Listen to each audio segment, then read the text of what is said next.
Эдил Кожош изи. Кандуу жол. Автордон.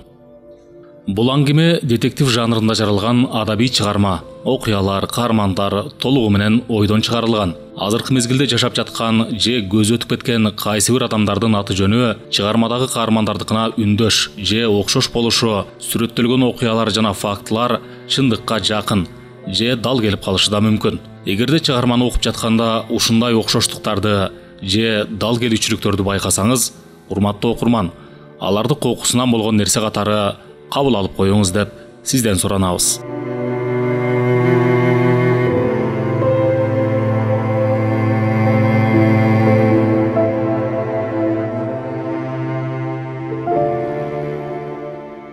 Он 13 март күнгө жума, түнкү саат 2-ден 20 мүнөт өттү. МЧСтин чек ара кызматынын башкы жетекчилери менен телефон аркылуу байланышуу аракети ишке ашпады. Коопсуздук кызматынын башчысы Жуталгыров менен да байланыша албады. Ак үйдөгү дежур кызматчыга телефон чалып издеп жаткан адамдарды таап берүүнү суранса деле болмок. Кечээ эле кол алдында иштеген киши да. Бирок анткен жок.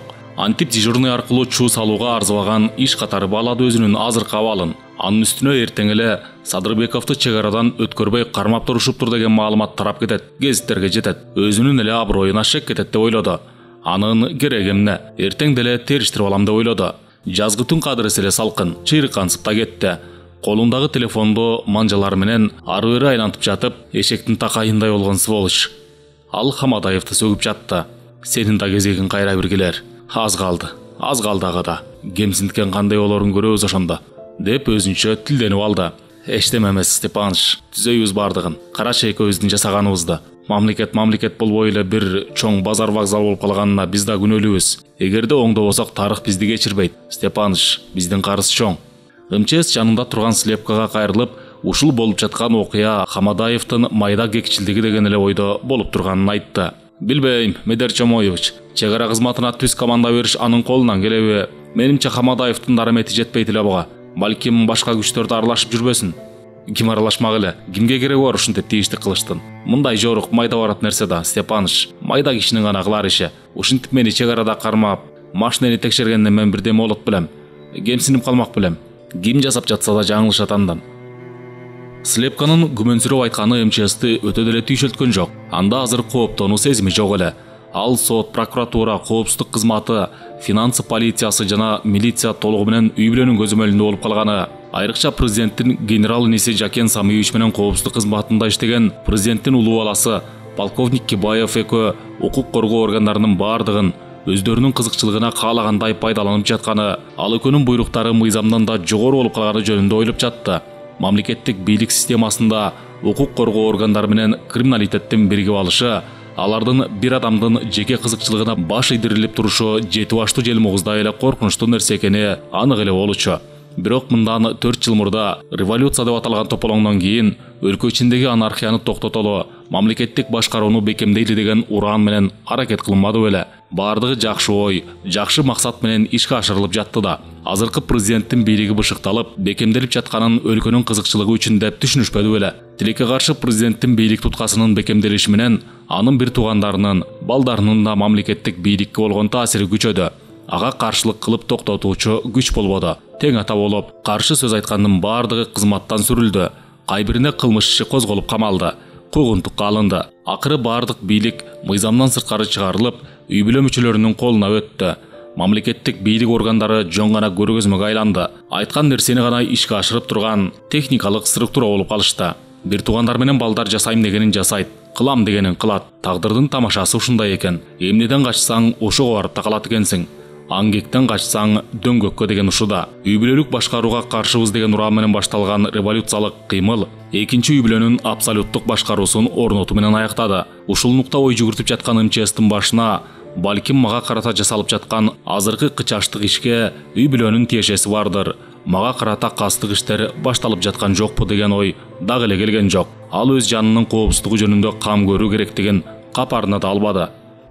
Кечеги Алматыдагы жолугушуудан кийин мамлекеттик түзүлүшкө карата Садырбеков оптимисттик көз карашта болчу. Анткени ал жерде Борбордук Азия чөлкөмүндөгү саясатка таасири чоң адамдардын ишенимдүү жеке өкүлдөрү менен жолугушуу болуп, Кыргызстандагы саясий абал талкууга алынган. Президент Кибаев тарабынан ишке ашып жаткан саясат Борбордук Азия боюнча региондук кызыкчылыктарга каршы келип жатканы, ички жана тышкы саясатта эч кандай эреже сакталбай, бардык маселелер батышта жүргөн эл аралык кышылуун Терезовскийдин тобунун жеке кызыкчылыктарына ылайык эле чечилип жатканы айтылган. Терезовскийдин жеке максаты Борбордук Азия өлкөлөрүнүн үстүнөн финансылык жана саясий бийлик орнотуу эле. Бул маалымат анча деле жашыруун сыр болбой калган. Алышылуундун эл аралык деңгээлде уюшулган тобу максаттарын ишке ашыруу үчүн коңшу мамлекеттерде бири-бирине токуруу, ортолоруна от жагуу иштерин да баштап жаткан. Президент Кибаевдин кичи уулу Вадимдин алардын бекем кайырмагына илингенин, алардагы топтолгон материалдарга ылайык Вадим эл аралык кылмышкер катары бүгүн эле Интерпол аркылуу издөөгө жарыяланып, камакка алынышына толук негиз бар экенин, ошол себептен улам президент Кибаев алардын эмне талабы болсо дагы аткара турганын далилдей турган документтер МЧСке көрсөтүлгөн эле. Бул жагдай Казакстан менен Өзбекстандын жетекчилигин өтө кыжалат кылып жатканы айтылган. Анткени Кыргызстандын суу энергетика ресурстарына кожоюндук кылуу менен Терезовскийдин тобу бул коңшу мамлекеттерге да өз талаптарын коюуга мүмкүнчүлүк алат эле.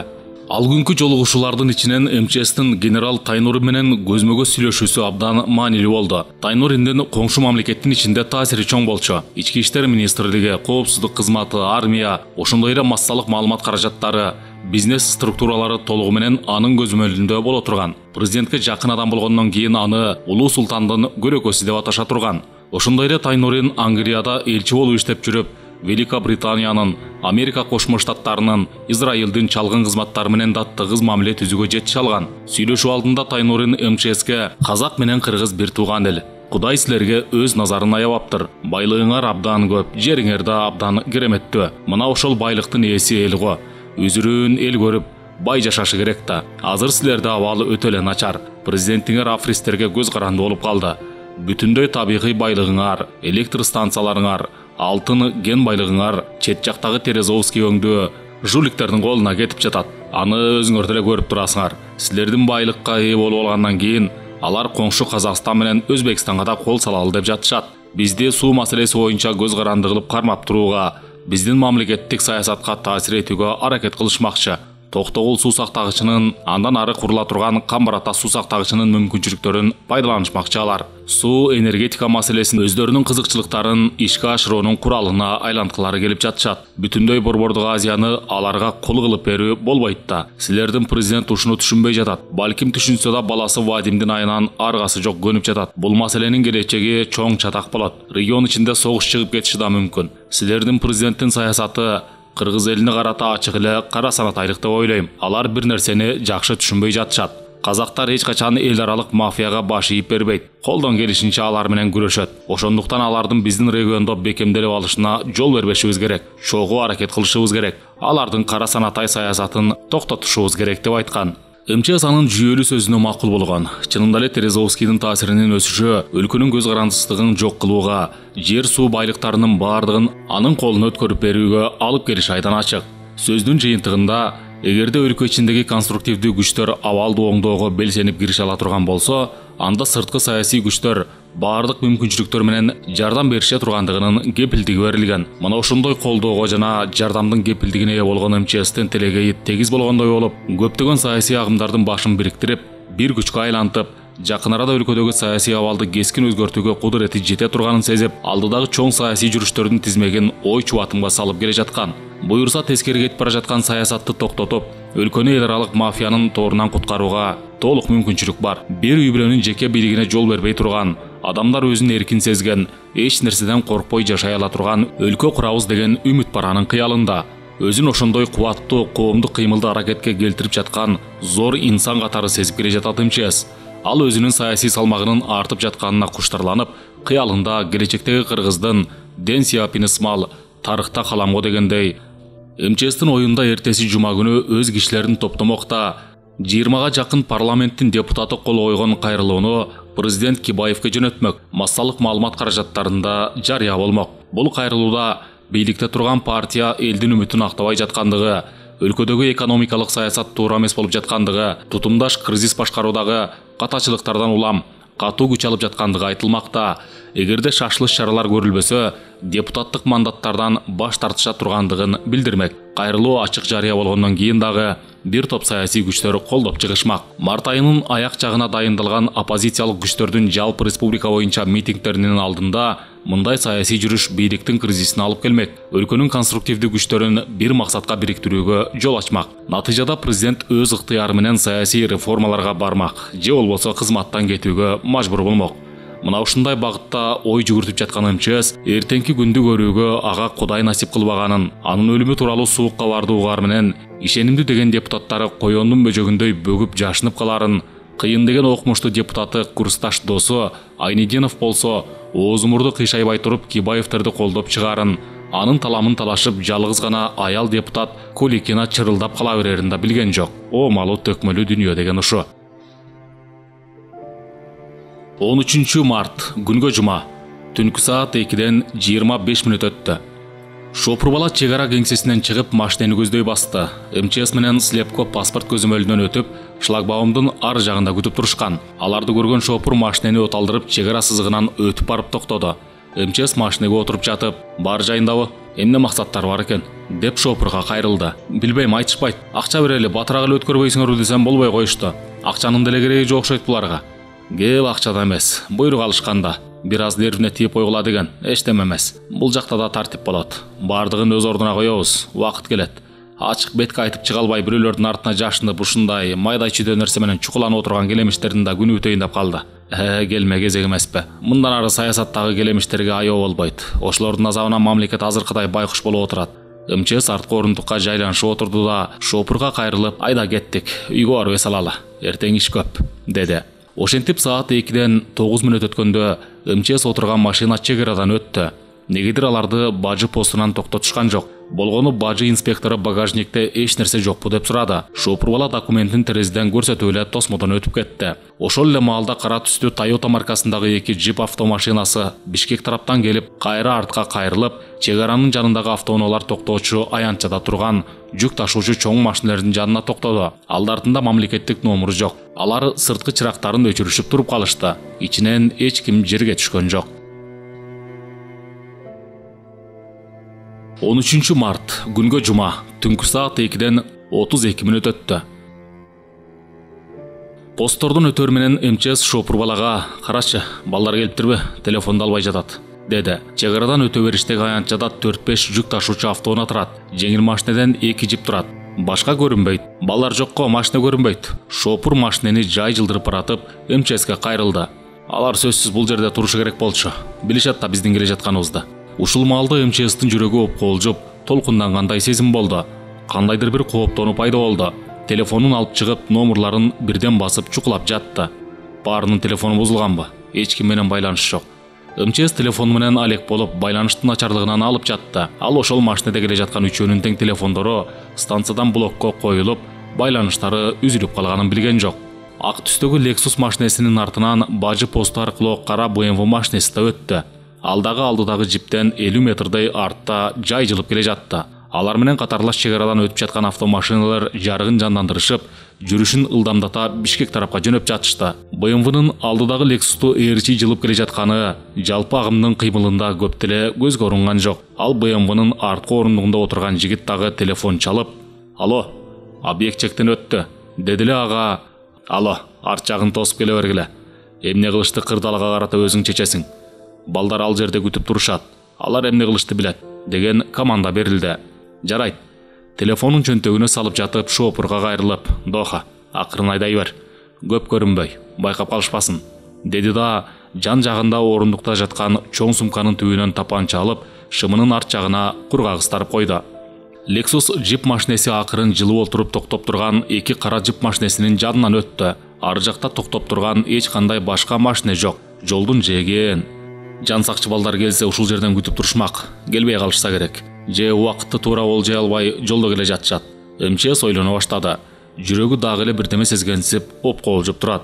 Ар жакта калган 2 джиптен сырткы жарыктарын күйгүзүп, моторлорун оталдырышты окшойт. Ошондой дүрүлдөгөн үндөр чыкты.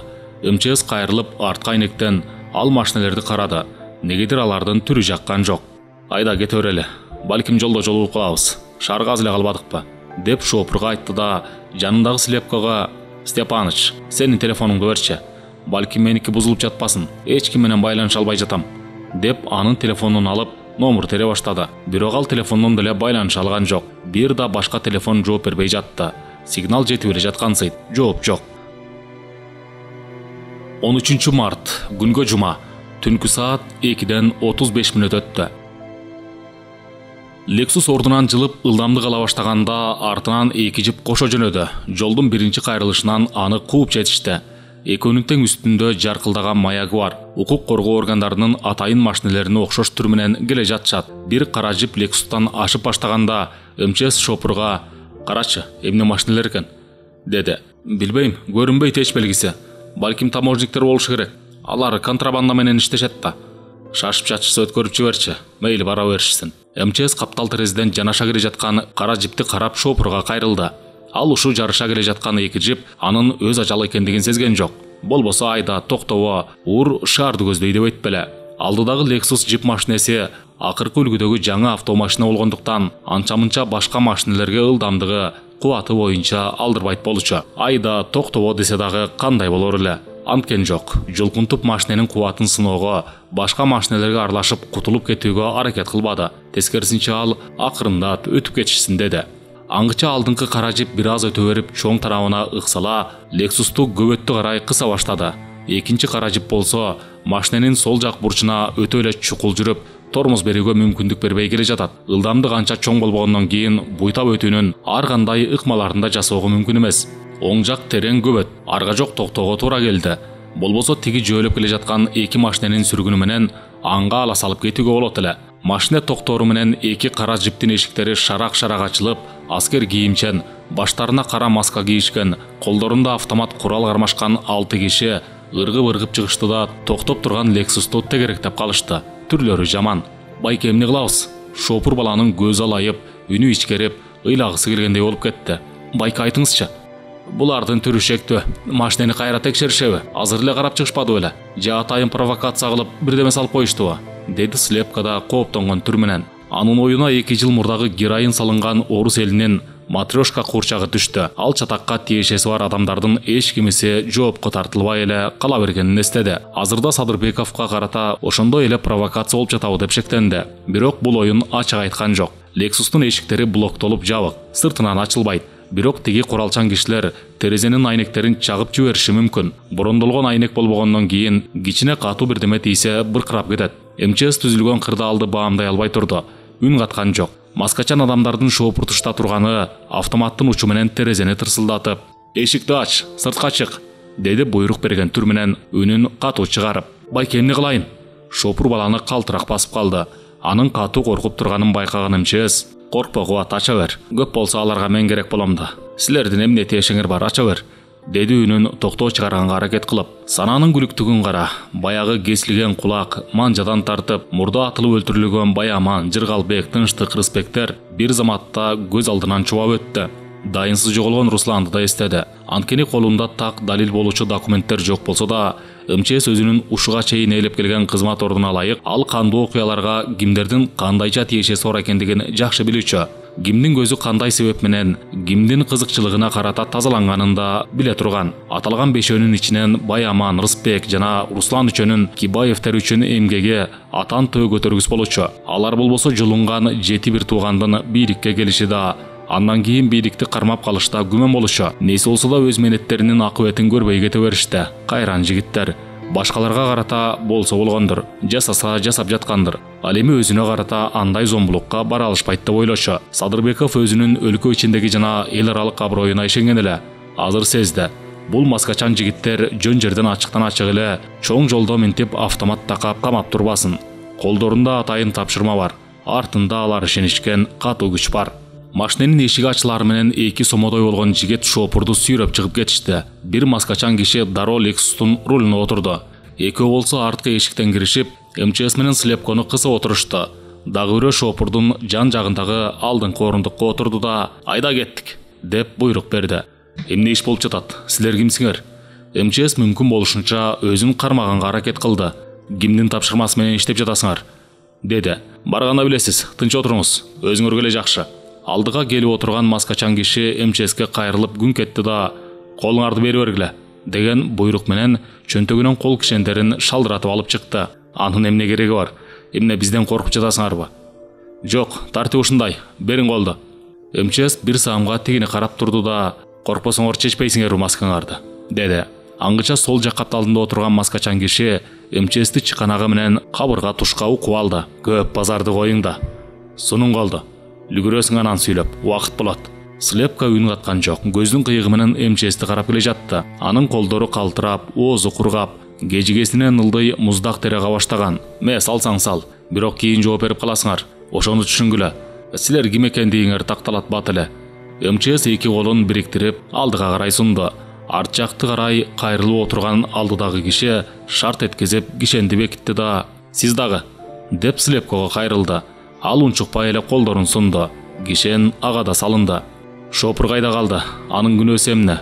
Ага тийбегиле жаш бала. МЧС алдыдагы кишиге кайра кайрылды. Алдыдагы киши булардын башчысы экендиги анык. Буйрукту ал берип жатат. Ал киши «Ага эч нерсе болбойт, келет» деди да эги менен МЧСти жаңсап «Баштарын жаап койгула» деген буйрук берди. Ушул эле сөздү күтүп турушканбы, же мурдатан макулдашылганбы, арт жакта отурушкан эки өтең чөнтөктөрүнөн кенен тигилген кара баштык алып чыгышты да МЧС менен Слепконун баштарына кийгизип салышты. Астыда кара жип, ортодо ак Lexus, артында кара жип болуп, бир колонна Бишкекти карай жөнөп калды. Кара жиптердин үстүндөгү жаркылдагы өчүрүлдү. BMW машинеси арт жакта өзүнчө келе жатат. Ичиндеги жигит телефон чалып «Алло, баары жайында, объект ордунда» деди да башындагы кепкасынын кырын көзүнө түшүрө тартып, кежигесин орундуктун арткы кырына жөлөп, көзүн жумуп олтуруп калды. Тапшырма 1 мүнөттөн ашпай бүткөнүн, ашыкча күбөлөр жок болгону ары бери 2-3 машина өткөнүн ойлоп, ичинен кубанып бара жатты. Буйурса баары жакшы болуп жатат. Кожоюн убада кылган акчаны алат. Россияга, андан ары Эмиратка кетет. Бул жактагы ызычуу басылгыча. Кожоюн ушул тапшырма акыркысы болот. Жооптуу иш. Баары жакшы өтсө, эс аласың жарым жылча деген. Көзүн жумган абалда санаасы менен байып, өзүнчө жыргап бара жатты. Алантип кыялында дүйнө кыдырып бара жатканда, чөнтөк телефонуна кимдир бирөө чалды. Өзүнө жаккан музыка жаңыра баштады. Ал олтурган калыбын бузбастан телефонду кулагына такады. «Алло, угуп жатам. Эмне, токмок орайымбы?» «Жарайт». Телефонун кайра чөнтөккө салып жатып, башын көтөрүп шопурга «Доха, кеттик токмокко. Ал жерде бир иш бар экен, шашлыш. Азыр түзүлүп арыла дешти.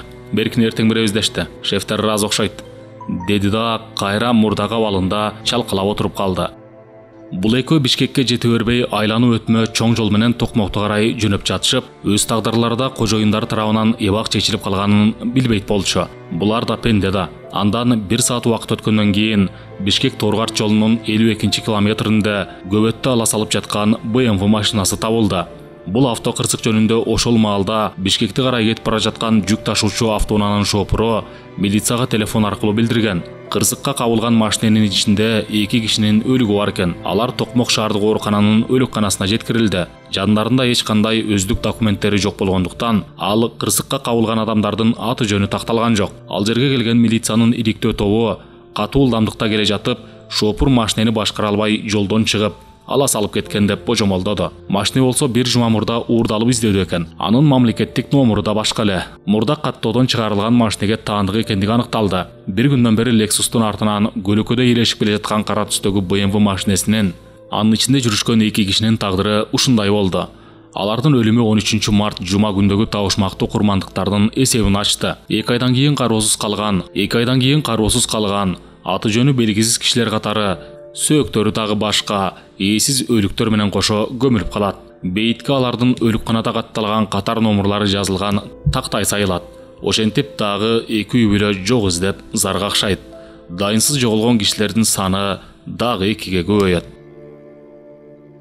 13 март күнгө жума түнкү саат 2ден 45 мүнөт өттү. Дүйнөдө эмне күлүктесе ой күлүктеп жүрбөйбүзбү? Айныгыс чындык. Колуна кишен салынып, башына кара баштык кийгизилгенден бери МЧСтин оюна эмнелер гана келген жок. Түркүн божомолдор, шектенүүлөр, өкүнүүлөр зыпылдап биринен сала бири мээсинде кыжып жатты. Айрыкча чегерачынын жарым саат, андан ашык кармап тура албайм, жарым саат дегени кайра кулагына жаңырат. Ким ага буйрук берип жатты экен? Ал айтылгандар өзүнө тиешелүү экендиги ачык эле факт. туптуура жарым саат кармап турушту да анан кое беришти.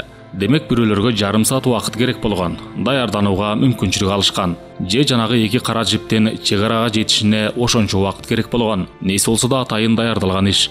Жаратан бери шек санап жаткан Хамадаевдин колунан мындай иш келбейт. Ал сүйлөгөнгө эле маш, бапылдаганы болбосо өзү коркок. Мындай ишти уюштурууга дарамети жетпейт. Анын үстүнө буга окшогон опурталдуу ишке барышка анда себеп да жок. Ким анан? Кимге ушундай жаңжалдын кереги бар эле, деп дил азабына түштү. МЧС ары ойлонуп, бери ойлонуп олтуруп, эки нерсени божомолдоду. Биринчиси криминалдык топтордун биринин иши. Алар ушундай жол менен кысым жасап, андан көп акча сурашы мүмкүн. Экинчиси президенттин генерал иниси учурдан пайдаланып аны сындырууга аракет кылат. Саясаттан четтетип, балким чет өлкөлөрдүн бирине чыгып кетүүгө мажбур кылам дейт. Ага да азыркыдай кыр көрсөтүүгө башка күч жок. Аны кыжаалат кылган дагы бир суроо.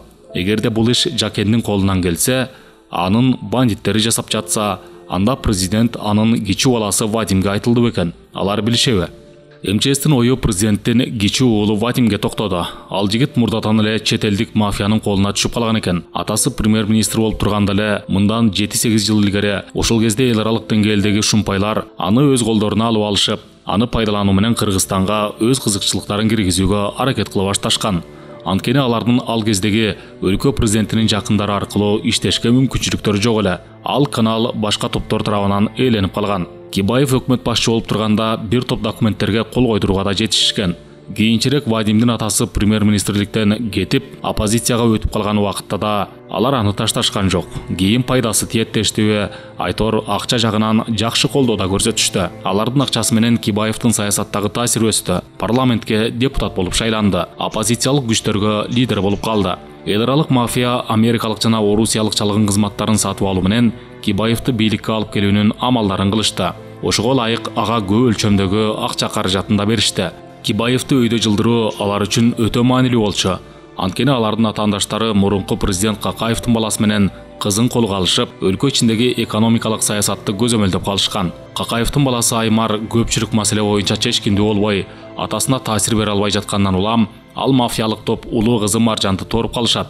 Ал кыздын атасына сөз өтө турганын, саясий же экономикалык маселелер боюнча атасы менен эркин талашып сүйлөшө турганын билип алышат да, кандайча бул кызды колго түшүрөбүз деп ойлоно башташат. Маржан күйөөгө тейлик болгондуктан болбоду. Бул кызга татыктуу күйөө табуу керек деген бүтүмгө токтолушат.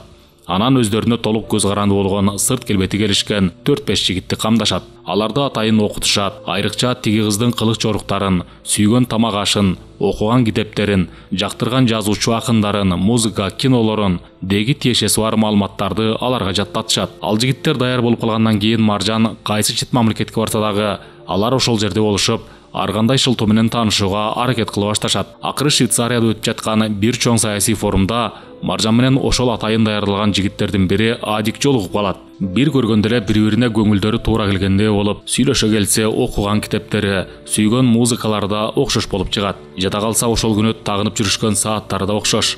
Бир эле фирманыкы экен. Адик эл аралык шумпайлардын даярдаган проектси экендигин Маржан кайдан билсин? Билимдүү, колунда иши бар, оозунда сөзү бар. Бир караганда төгөрөгү төп келген жигитке туш болгонуна сүйүнүп, ага турмушка чыгат. Анын мурда үй бүлөсү болгонуна, балдары бар экендигине да карабайт. Көп өтпөй андан эркек балалуу болот. Адик болсо Маржанга үйлөнүп жаткан максаты так болгондон кийин бат эле мурдадан бышыкталган тапшырманы такталган планды аткарууга киришет. Кайнатасынын ишеничине кирет. Өлкөдөгү инвестициялык саясатты дароо эле колго алат. Финансылык булактарды толук көзөмөлдөп калат. Бара-бара өзүнүн алы жетпеген жерге Маржанды сала берип жатып, мамлекеттик башкаруу системасын толугу менен өз көзөмөлүнө басып калат. Ошентип бүткүл кыргыз элинин күйөө баласы аталып, өзүнүн чет жактагы кожоюндарынын планын ишке ашырып, өлкө байлыктары астыртан алардын колуна өткөрүлө баштайт. Бул маалыматтардын баары 24-марттагы төңкөрүштөн кийин ачыкка чыгып жатпайбы? МЧСти кыжаалат кылган нерсе ошол эле көрүнүш кайра дагы кайталанып жатканы. Ал кезде эл аралык афристер президенттин кызы менен күйөө баласы аркылуу кыргыз элинин канын соруп келсе, эми болсо президенттин уулу Вадим аркылуу колго илинер байлыктарга суунартып жатышат. Аларды айрыкча алтын кен байлыктары менен энергетика өтө кызыктырып жаткан. МЧС Вадим менен экономика, бизнес, саясат маселелери боюнча көп сүйлөшчү. Анын жаш болсо дагы бизнес чөйрөсүндө тажрыйбасы бар экендигине ыраазы болчу. Бирок Вадимде мамлекет, эл, улуттук кызыкчылык дегендер боюнча эч кандай түшүнүк жок эле. Ал Кыргызстанды бизнес жүргүзүүнүн, байлык топтоонун аймагы катарына карап, кийин эмне болот, тарыхта атасы кандай ат менен калат деген суроолор аны беймаза кылчу эмес. Мурунку президенттин айлана чөйрөсүнө тиешелүү ишканаларды, кафе, магазиндерди, үй курулуштарын кайра бөлүштүрүп, кай бирлерин жөн эле зордук менен тартып алып жатканда ага МЧСтин айтканы бар. Вадим, сен жашсың. Кандайдыр бир ката кетирсең, өмүрүңдүн акырына чейин оңдоого жетишип да каларсың. Ал эми сенин атаң жаш эмес. Ага тагдыр өлкө башчысы болууну буйруп коюптур. Ушул оор жүктү көтөрүп тарыхта жакшы ат менен калуунун өзү эле кандай бакыт. Оокат, дүнүйө, акча табылат. Ал эми жакшы деген ат табылбай калышы мүмкүн. Ушул саам жаман атка конуп, мурдагы президенттей болуп элге жек көрүнүп калса, кийин кайра аны оңдоого атаңда убакыт жок. Жашымын 60ка келейин деп калды. Анда Вадим оозу мурду кыйшайбай туруп, анын мага эч кандай кызыкчылыгы жок. Анын бизден башка деле балдары толтура. Кайра кыргыз катын алып жатпайбы? Көрүнөсүн көрүнө, көмүскөсүн көмүскө дегендей. Ошолор ойлонсун анын жакшы аттуу болуп тарыхта кала турганын. Мага баары бир. Эл ага кандай баа берет, тарых ага кандай баа берет, бул анын проблемасы. Өзүңүз билесиз, папамдын башы жакшы иштебейт. Өз алдынча калса көп деле убакыт президент боло албайт. Бизге ушундай шанс берилип жаткандан кийин болгонун алышыбыз керек. Менин активдерим бүтүндөй эле чет жактарда. Бирдеме болсо мен кете берем. Мамамды да ала кетем. Өзүңүз билесиз, бизде Израилдин жарандыгы бар. Паспорттар да даяр. Банкир Чернокин досум жасап берген. Папам болсо өзүнүн кыргыз бай, мыркын байлары, Жармагүл Айшакандары менен жашай берсин. Андан башканын ага эмне кереги бар ага? Өзү деле мырк болгон. Ошол бойдон кала берет. Эмне президент болгондо башка киши болуп калды дейсиңерби? Деп жооп берген. МЧС улуулук кылып, Вадимге алардын үй бүлөсүнүн эл алдындагы милдеттери жана жоопкерчилиги жөнүндө айтып көрөйүн деди эле. Медербайке, мындай сүйлөшпөйлүбү? Куру сөздүн кереги жок. Сиз мага жардам бериңиз. Мен саясий жана кадр маселелерин жакшы түшүнбөйм. Негизгиси азыр мага чоң бизнести ордуна коюуга жардам бере турган, энергетиканы менчиктештирүүнү чече ала турган, андан коркпой турган кишилер керек. Менин да башкалар алдында милдетим бар эле. Эмне болсо да мен аткарышым керек аларды. Бул маселеде патриотизм, ана мына деген сөздөрдүн кереги жок. Башкысы азыр акчада, деп өз оюнан кайтпай турганын билдирген. Ошол окуядан кийин бир аз убакыт өткөндөн кийин Токтогул КЭСи менен Бишкектеги ТЭЦте электр тармактары жана жылуулук тармактары ишканаларын сатуу боюнча маселе козголо баштады. Бул жерде мамлекеттик кызыкчылык деп сендиде калып, кимдир бирөөлөр жеке кызыкчылыктардын арты менен бул маселени алдыга түртүп жатканын көргөн МЧС атайын записка даярдатып президентке киргизген. Ал документте энергетиканы сатуу идеясы анын тарых алдында жаманаттуу болуусуна алып келе турганын далилдөөгө аракет кылган. Конкреттүү цифралар менен бирдиктүү энергетика системасы өзүн өзү актап жашап кете ала тургандыгын көрсөткөн. Өз сунуштарын президентке киргизип бергенден кийин 2-3 күн өткөн соң МЧСке Вадим телефон чалып, «Медербайке, сиз мага каршы иштеп жаткан турбайсызбы?» деп калды. Вадим, мындай таянак чыгарууга эмне негиз бар? Же ушак уктуңбу? Жок, мына менин колумда документтер турат. Сиз мен 2 жылдан бери жылдырып келе жаткан энергетика боюнча проектимди токтотууга аракет кылып жатыптырсыз. Президентке ошондой сунуш бериптирсиз. Мен муну мага карата жасап жаткан кастык аракет деп түшүнөм, деп Вадим анын оозун ачырды. Көрсө мамлекеттик жашыруун сыр деген белги коюлган документти президент уулу Вадимге берип коюптур. Бул сенин кызыкчылыгыңдагы маселе экен, карап чыкчы деп.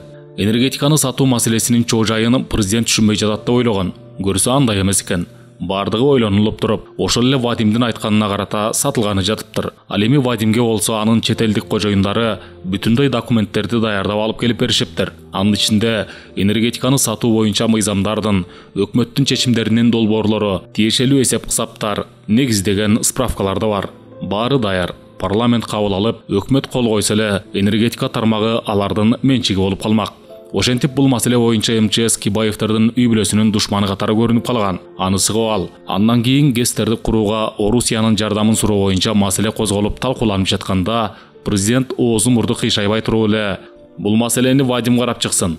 Курулуштун финансылык жана техникалык маселелерин аны менен макулдашыш керек, дебе. Ошол жерде отурган Орусиянын жогорку кызматтагы чиновниктери бири-бирин карап эле тим болушту. Алар Вадим президенттин жөн эле кичүү баласы эмес, мамлекеттик маселелерди чечүүдө негизги ролду ойной турган киши экенин түшүнүштү. Сүйлөшүүдө отурушкан премьер-министр менен энергетика министри эч кандай маселе чече албай тургандыгы аларга так маалым болду.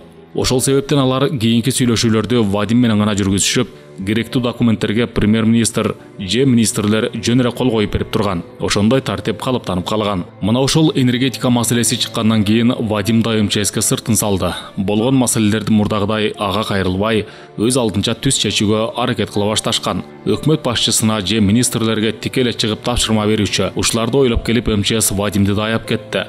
Анткени атасы президенттиктен кеткен күнү чет өлкөлүк кожоюндары аны да ыргытары белгилүү эле иш. Вадим алардын колунда жөнөкөй гана пешкадай эле. Болгону атасынын бийлигинен пайдаланып, аларга чоң акча жасоого мүмкүнчүлүк түзүп берип жатат. Алардын керегине гана жарап турат. Керек болбой калган күнү анын тагдырында чечип коюшу ал деңгээлдеги шылуундарга эч деле кыйын эмес. Бирок ошого чейин эле бул мафия бүтүндөй байлыкты талап, өлкөнү сызга отургузуп кете берет да, азыртан токтотуп, Кибаевтердин үй бүлөлүк башкаруусун жок кылбаса, мамлекетте келечек жок экенин МЧС жакшы түшүнөт. Ушул ойго, ушундай тыянакка келип, мына 2 айдан бери ары бери чапкылап жүргөнүнүн жыйынтыгы чыгып, уюштуруу иштери аяктап калган убакта минтеп, каплеттен алдырып жибергенине өкүндү. Кап деп келе жатты. Эрдин тиштеди, бирок кеч болуп калды. Көп эле кишилер айтып жатышпады беле. Коопсуздук маселесине көңүл бор. Булардан эмне болсо күтсө болот. Кибаевтерде адамгерчилик деген жок. Цыгандардай болгон немелер тепсеп кетишет. Адамды өлтүрүп коюш булар үчүн оюнчук эле болуп калды дешип кенебеди. Анткени ар бирин жакшы билет болчу. Кибаевтердин ар бири өзүнчө алганда өтө коркок, кошоматчы. Кызмат дегенде чычкандын ийинине да жөрмөлөп кирип кетүүгө даяр кишилер экенин жакшы билүүчү. Бирок МЧС бир нерсени эсепке алган жок. Кибаевтер азыр мамлекеттик машинага жамынып, бийликтин күчүнө таянып турушат. Алар азыр үйүргө бириккен чөөдөй. Алардын ар кимиси өз керт башын тобокелге салган жок. Бардык нерсени бирөөлөрдүн колу менен жасап жатышат. Башка бирөөнүн колу менен чок кармагандан эч ким коркпойт да. МЧС мына ушул жагдайды эсепке алган жок. 13 март күнгө жума, түнкү саат 2ден 55 мүнөт өттү. МЧСтин баамында машина Бишкектин ичине кирди. Жолдогу автоунаалар көбөйгөнсүп, моторлордун гүрүлдөгөнү калың тартып калды. Ылдамдык да азайды. Lexus бат токтоп, кайра жыйрылып, эч жакка кайрылбай түз эле жүрүп бара жатат. Кыязы Алмата көчөсү менен түз өйдө бара жатышат окшойт. МЧСтин оюна былтыркы ушул маалда президент Кибаевдин Германияга дарыланганы кеткени түштү. Мыйыгынан жылмайып алды. Чынында күлкү келерлик эле окуя болгон. Президенттин 1 айга жакын убакыт дайынсыз болушу Орусиядан келген саясий технологдордун чыгармачылыгы эле. Анткени мурунку жылдын этегинде өткөн парламенттик шайлоодо эл ичинде нааразычылык көп болуп калган. Шайлоодон кийин коомдо чоң толкундоолор болбой калгандыктан элдин кыжырлануусу ичинде калды. 24 марттагы революциянын 3 жылдыгына карата шылтоо менен эл көчөгө чыгып кетет деген кооптонуу бар эле. Ушул толкунду кантип басабыз деген суроо турган. Ошондо саясий кеңешчилер амал ойлоп табышкан. Алардын сунушу боюнча президент чет өлкөгө дарыланганы кетет. Бул жөнүндө элге толук маалымат берилбейт. Оорусу катуу экен, балким өлүп да калышы мүмкүн деген ушак таратылат. Оорунун себептери да ар түрдүү айтылат. Президент болсо ал жакта үн катпай жата берет. 21 март Норуз майрамында дагы, 24 март революция күнүндө дагы элге кайрылып куттуктоо сөз айтпайт. Ал турсун 22 мартта өлүп калыптыр, аэропортко атайын жүк алып самолет конуптур деген ушакта тарайт. Президенттин басма сөз кызматы бул ушакты жокко чыгарууга аракет кылбайт. Бул амалдын биринчи максаты ушундай ушак айык менен 24 мартка карата элдин көтөрүлүп кетүүсүнүн алдын алуу эле. Президенттин өлүү же тирүүсү белгисиз боло турганда ага каршы ким көтөрүлүп чыкмак эле. Ошентип марттын 25-лерине чейин окуялар даярдалган сценарий боюнча эле бара жатты. Орто жерден элдин бүйүрүн кызыткан маалыматтарда чоң чиновниктердин оозунан чыга баштады. Жогорку кеңештин ал кездеги төрагасы Хамадаев болсо президент дарыланып бүтүп калды. Ал келсе балким кай бир кишилер тааныбай да калышы мүмкүн деген билдирүү жасайт. Аны уккан адамдар президент чын эле өлүп калганго, Германияда пластикалык операция жасап, ага окшош түгөй даярдап жатышкан окшойт деген да жоромолдорду айтып жиберишет. Мына ушундай ууду күчөп турган убакытта президент учуп келип калган. Ал самолеттон түшүп жатып, мен тирүүмүн. Ал жакта бөйрөгүмдү дарылаттым. Мурда бөйрөк деген эмне экенин, анын кайсы жерде жайгашканын билчү эмес. Немис врачтардын жардамы менен бөйрөгүм кайда экенин билип алдым, деп интервью берген. Анан дагы мен ал жерде дарыланып жатсам, кай бир адамдар мени өлтүрүп эбак эле көм таштаптыр. Менин ден соолугум Кудайга шүгүр. Жакшы, азыр букадай эле болуп калдым, деп кошумчалаган. Эл ичи кайра дагы дуулдап калат. Тирүү болсо эмнеге тымпыйып жатты, Техника деген азыр Кудайга шүгүр эле өнүккөн. Видео тасмага өзүнүн кайрылуусун жаздырып берип жибербейби? Мен аманмын, мен жөнүндө кабатыр болбогула деп. Эл мунун баары атайын эле жасалып жатканын кайдан билсин? Бул амалдын экинчи жагы да бар. Саясий технологдордун ою боюнча президент ыңжың болуп кетсе, эл толкунданып, ал жөнүндө кабатырланып, анын ден соолугун тилеп, аман эсен кайтып келишин күтүп баштамак. Өлкөнүн келечеги кандай болот? Бийлик талаштан улам жаңжал чыгып кетпейби деп чочуламак. Мына ошондой эл кыжалат болуп турган шартта күтүүсүздөн президент соп-соо эле пайда боло калып, элди шыктандыра турган жаңы ойду айтса, эл аны колдоп, түп көтөрүлө ээрчийт. Президенттин популярдуулугу артат, саясий салмагы көбөйөт деген амал эле. Баары саясий кеңешчилердин айтканы боюнча жасалып жаткан. Бирок аяк жагын президент Кибаев өзү бузуп салбадыбы? Ушул план боюнча атайын чакырылган чоң кеңешмеде даярдалган докладты окуй бербей, кагаздан башын көтөрүп туруп, кышында свет болбойт, азыртадан тезек тергиле деп айтып жибербедиби? Ошону менен атайын даярдалган иш аягына чыкпай, жоголуп кайра табылган президент тезек тергилеси менен анан өз бөйрөгүн тапканы менен элдин эсинде калып, ошону менен эч кандай саясий утуш болгон эмес. Эл ичинде манту президент деп айтылып келген болсо, эмага Тезекбай деген жарлыкта тагылды. Тезекстан өлкөсүнүн президенти Тезекбай деп айтылып калды. Ал күнгү жыйында президент Кибаевдин электр энергиясына көшөрө көңүл буруп калганынын да чоң себеби бар болчу. Анткени жаз чыгат Токтогул суу сактагычында болгону 6,6 миллиард кубометр суу калганы маалым болуп калган. Дагы 1 миллиард куб ылдыйласа, ГЭС таптакыр токтоп калмак. Өлкөнүн энергетика тармагы талкаланмак. Мына ушул маселе коомчулуктун көңүл чордонунда болуп, депутаттар атайын комиссия түзүп кырдаалды иликтейле, кимдин күнөөсү менен суу жок болуп кеткенин аныктайлы деген ойду да айта башташкан. Суу суудай, электр энергиясы энергиядай эле, эч кандай эсеп чоту жок, башка жакка сатылып кеткенин, ал ишке баласы Вадимдин тиешеси бар экенин 5 колундай билген президент Кибаев жанталашып маселени башка нукка бурууга аракет кылып, суунун аздыгын акыркы жылдагы кургакчылыкка шылтап, кийинки энергетика чатагын алдын алуу максатын көздөгөн киши катары тезек тергиле деп жатпайбы? Мен мурда эле эскерткем, кышка алдын ала даярдангыла дегем деп айтайын десе керек.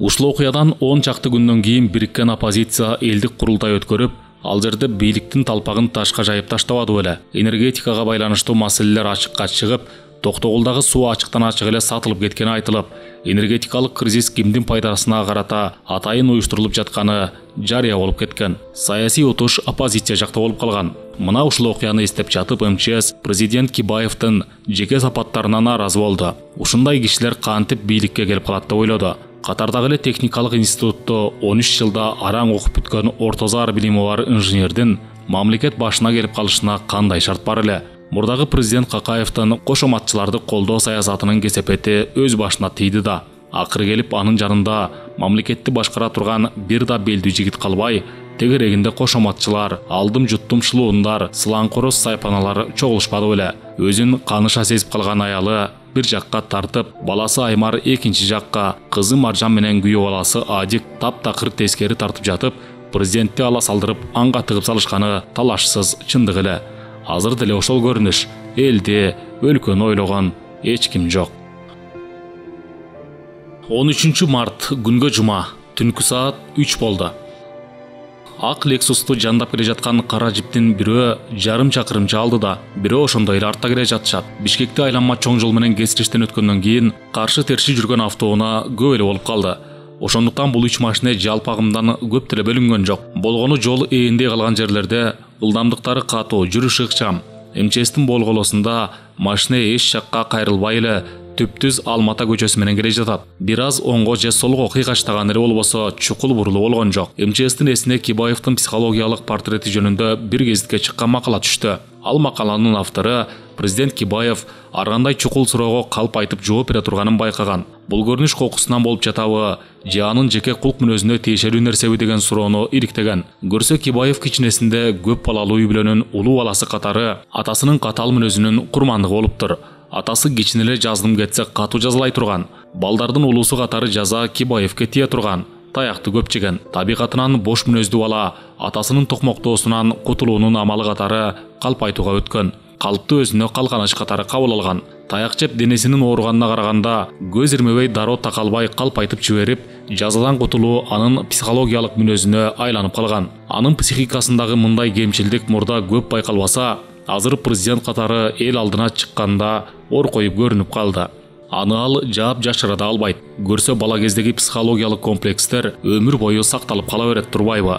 Жоопкерчиликтен калпайтып жиберип кутулуу же болбосо акырын жылып четке чыга берүү азыркы президенттин өздүк жеке сапаттары экендигин коомчулук көп эле байкап жүрбөйбү? Мисалы көк суудагы кан төгүүдө премьер-министр катары түздөн түз катышы бар болуп туруп, ал жакка борон операциясын баштоого чечим чыгарып берип коюп, жазыксыз адамдар атылып өлтүрүлгөндүн эртеси дайынсыз жок болуп кетип жатпайбы? Ооруп калдым деген шылтоо менен 10 күндөн ашуун убакыт үйдөн чыкпай, ың-жыңсыз жатып алган. Эл кырылып жатканда өлүп бара жатса дагы барышы керек эле да. Көк сууга өкмөт башчысы катары жашынып жатып албай.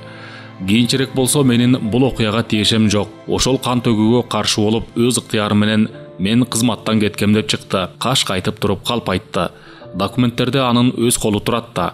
Аны кантип танат? Ошол кезде Коопсуздук кеңешинде көшөрө актанып, кызматтан кеткиси келбей, оорусуна шылтоо кылып жатканда мурдагы президент Какаев зордуктап айдап салганын элдин баары эле телевизордон көргөн.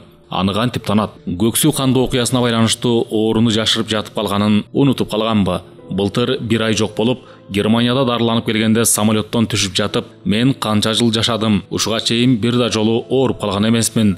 Ден соолук буканыкындай эле болчу. Биринчи жолу ооруп дарыландым деп айтпадыбы? Уккан эл анын ушу жолу калпайтып жатканын, же болбосо мындан 7 жыл илгери көк суудагы окуяга байланыштуу калп ооруганын биле албай, айран таң эле болуп калышты. Анан дагы мындан 2 жыл мурда Рысбек миңдеген кишилер менен келип, Ак үйдүн алдына 2 күн митинг кылып туруп алганда, бул жерде митинг болуп жатканын укпаптырмын деп калп айтпады эле. Бүтүндөй өлкөнү ызы чуу кылып жаткан митингди кантип эле укпасын? Уккан, билген, көргөн, бирок коркуп чыкпай отурган. Ооба, корккон. Анткени Рысбектин талабы боюнча сыртка чыгып, митингдин катышуучулары менен сүйлөшө турган болсо, эл аралык коомчулуктун пикири тескери болуп кетиши мүмкүн. Ал эми чыкпай койсо Рысбекке кантип жооп берет? Анын каарына калууга болбойт.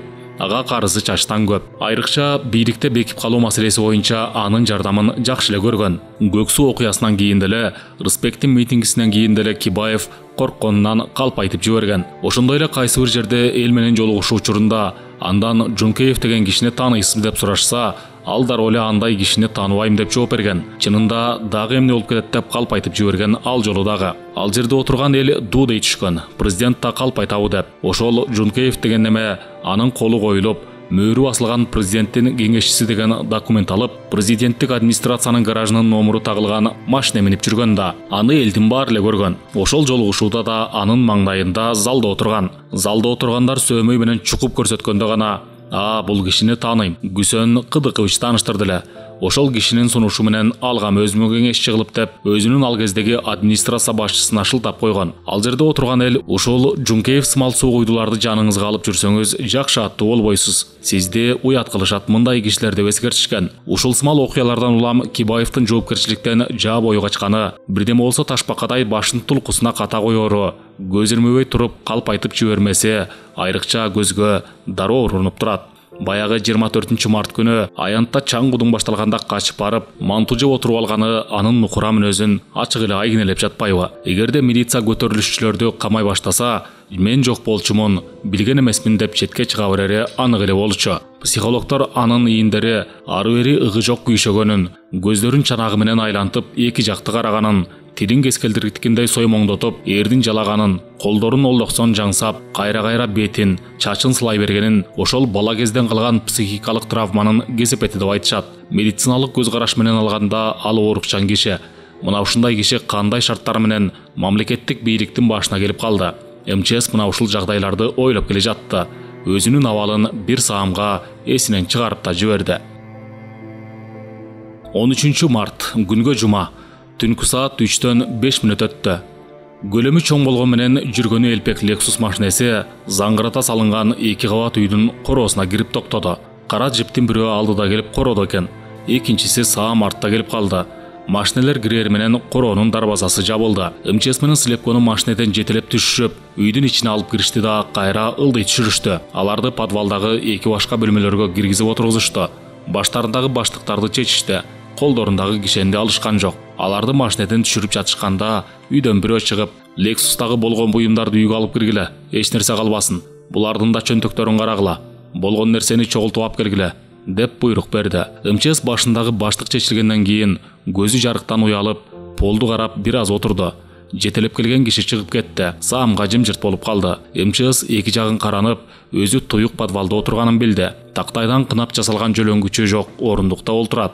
Бөлмөдө башка оокат жок. Полу, дубалдары, цемент, кичине терезеси бар. Сырт жактан эч кандай добуш угулбайт. Жана машинеден түшүп жатканда короодо көп эле кишинин үнү угулуп жатпады беле. Бул жерге алардын үнү жеткен жок. Кыязы бул бөлмө короо жагы эмес, үйдүн арт жагына карайт окшойт. МЧС чөнтөк телефонун колуна алып, акыркы чалган номурга кайра чалды эле, сигналы кадимкидей эле кетип жаткандай болду. Булар эмнеге телефонду дароо тартып алышкан жок. Бирөөлөр менен байланышып жардам чакырат деп коркушпайбы деген ой келди. Бирок аркы жактан телефонду эч ким алган жок. Ал кайра дагы 2-3 номурга чалды. Бирөө да алган жок. МЧСтин телефону жанындагы слепко менен шоопур баланыкы дагы станциядан блокко коюлуп, тосулуп коюлган эле. Атайын буйруктун негизинде. Түнкү саат 2-де МЧС акыркы жолу Абдугаипов менен байланышкан. Андан кийин байланыш болгон жок. Анткени Лексустагы үчөөнүн эч кимиси өз телефондору менен байланышка чыга албайт эле. Алар станциядан ары сигнал чыкпай турган кылынган. Кайсы номурларга байланышка чыгуу аракети болуп жатканы гана катталып, бирок байланыш болбойт болчу. Муну МЧС билген жок. Тепкич менен түшүп келе жаткан кишинин дабышы угулганынан телефонун кайра чөнтөккө салды. Каалга ачылып, кара кепканы көзүнө баса кийген бирөө кирди. Ал киши унчукпай эле аны жакасынан кармап туруп, чөнтөктөрүн аңтара баштады. Ички чөнтөктөгү документтерди, жан чөнтөктөгү телефонду, үйдүн ачкычтарын алды да туройду деп жакадан тартты. МЧС ордунан турду. Ким силердин башчыңар? Келбейби? Ага эмне керек? Деди. Тийгиши унчукпастан шымдын арткы, алдыңкы чөндөктөрүн аңтарып, бак эле кашаттарын кармалап чыкты да кайра түртүп орундукка отургузуп коюп чыгып кетти. Тигинеме чыгып бара жатканда оюна кайрадан жаш депутат Руслан келди. МЧС анын дайынсыз жоголуп кетишинин себептерин жакшы биле турган. Ооба, ал жигит жазыксыз жерден жапа тартты. Бир күнөөсү көп нерсени билет эле. Айрыкча Кибаевтерди кооптонткон маселе 4 жыл илгери марттын 24, 25, 26 числолорундагы Ак үйдө жазыксыз жерден болгон окуялар. Ал күндөрү Руслан өз жигиттери менен Ак үйдө коменданттык милдет аткарып, ичине топурап кирип алган кишилерди иретке салып, жөн жай эле жүргөндөрүн сыртка чыгарып, анча-мынча уюшкан топтордон дежурларды дайындап, кабинеттердеги оокаттарды, документтерди талап, тоноп, жок кылып жиберүүдөн сактоого жооп берип калган эле. Ошол күндөрү имиш-имиш болуп кеткен 3 маселенин башы ачылбай калган. Биринчиси акча каражаттары. Маалыматтарга караганда сейфтерден өтө чоң суммадагы акча табылган. Кийин кайда кеткени дайынсыз. Экинчиси подвалда табылган көп сандагы курал. Айтымдарына караганда 350 автомат ок дарысы менен алынып чыгып, андан ары эмне болгону белгисиз. Үчүнчүсү мурдагы президенттин кабинетинен чыккан жашыруун документтер. Алар кайда, кимдин колунда эч ким билбейт. Комендант катары Руслан бул маселелердин баардыгын ийне-жибине чейин билген. Алардын тиешелүү колго тапшырылышына жетекчилик кылган. МЧСте болгон маалыматтарга караганда, былтыр Борбордук шайлоо комиссиясынын төрайымы Билкаева президенттин кичи уулу Вадимди айыптап чыгып, чет өлкөгө качып кеткенде Кибаевтердин жүрөгү түшүп калган. Андан кийин дагы башкалар ушул сыяктуу жашыруу нерселерди ачык айтып чыга турган болсо, эл толкуп кетет. Ошол себептен артыбызды тазалайлы деген чечимге келишкен. Бул жөнүндө МЧС билет эле. Бирок кандай жол менен бул чечим ишке ашырылганын билбейт болчу. Ал күнү кечинде Русланды өзүнүн жердеши, мамлекеттик бир чоң мекеменин жетекчиси Абдукадыров үйүнөн чакырып чыккан. Ага президенттин иниси Жакен ошондой тапшырма берген. Баланча саатта, баланча кафеге алып барасың деген. Русландар кафеде бир топко аркы беркини сүйлөшүп отурушуп, убакыт кеч болуп бара жаткандыктан үйлөрүнө кете беришкен. Мурдатан даярдалган план эмнегедир ишке ашпай калып, Жакен кайрадан Абдукадыровго телефон аркылуу чыгат. Русланды кайра ээрчитип чык деп. Ал кайра барып Русланды үйүнөн түнкү саат 12ге жакын чакырып чыгат да кафеге барышат. Ал жерде дагы бир сааттан ашык сүйлөшүп отурушат. Бир маалда официант бала келип Русланга сизди сыртта Жакен Самиевич чакырып жатат дейт. Ал залдан чыгып кеткен боюнча жок болот. Абдукадыров өзүнө берилген тапшырманы аткарган соң үйүнө барып тынч унчукпай жатып алат. Русландын автомашинасы ошол жерде калат. Руслан кафеден сыртка чыкканда эшиктин оозунда джип машинеси турган. Машиненин жанында турган спорт кийимчен жигит колу менен жаңсап арткы эшикти көрсөттү. Жакендин аты аталган соң Руслан эч нерседен бейкапар эле джиптин жанына басып барды. Тиги жигит арткы эшикти ачты. Ичинде бирөө отурат. Караңгыда жакшы таанылбайт. Салам алейкум, Руслан. Машиненин ичинде отурган киши салам айтып колун сунду. Салам. Руслан джиптин ичин карай эңкейип колун сунду. Ичинде отурган киши Русландын колун кармары менен өзүн карай булкуп тартты. Ошол эле учурда артында турган жигит анын сол колун артына кайрый кармап түрткөн боюнча машиненин ичине кирип эшикти жапты. Бул окуя көз ачып жумгучу эле болду. Джип ордунан жылып чоң жолго чыгып жүрүп кетти. Эки колу аркасына байланып, башына мүшөк кийгизилген Руслан ошол бойдон дайынсыз жок болду. Садырбеков подвалда эки колу кишенделип отуруп Русланды эстеди. Өзүндө эле ошол эле тагдыр күтүп турат го деген ой анын жүрөгүн мыжыкты.